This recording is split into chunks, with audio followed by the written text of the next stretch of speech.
How to add captions or quick caption text in Adobe Premiere Pro in less than 2 minutes. Identify the video you want to use and then go under File, New, and then Captions. And then under Standard, change this to Open Captions.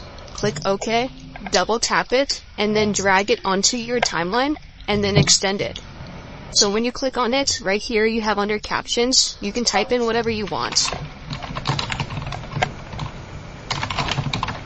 And under the timeline, we can see here if we click on the captions, this is how long the captions can go. We can extend it to the right or extend it here. If we want another caption right here, we can click the plus icon right here under captions and it creates another caption. But if you want the caption to start here, we can drag this to the beginning, as you can see, and then extend this and then go back over here and type in whatever you want. So far we have this.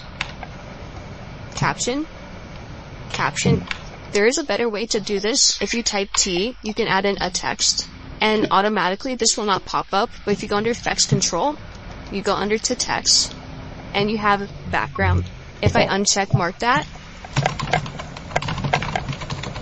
and I type in text, I click Control A, I make this center. When I click the background, you can see it adds a background, the same exact thing.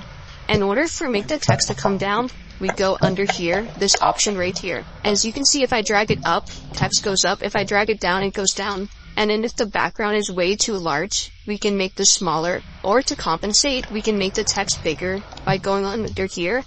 And as you can see, this is an alternative way to add a caption. Let's say we want to cut right here. We add in a text. We cut one more time. But you can see when I type in this text, there's too much. So I go back under Effect Controls.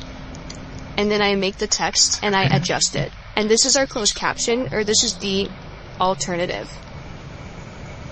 So that is how you add closed captions in Adobe Premiere Pro in less than 2 minutes. Thank you for watching. Subscribe to the channel for more content and video editing and Photoshop tutorials.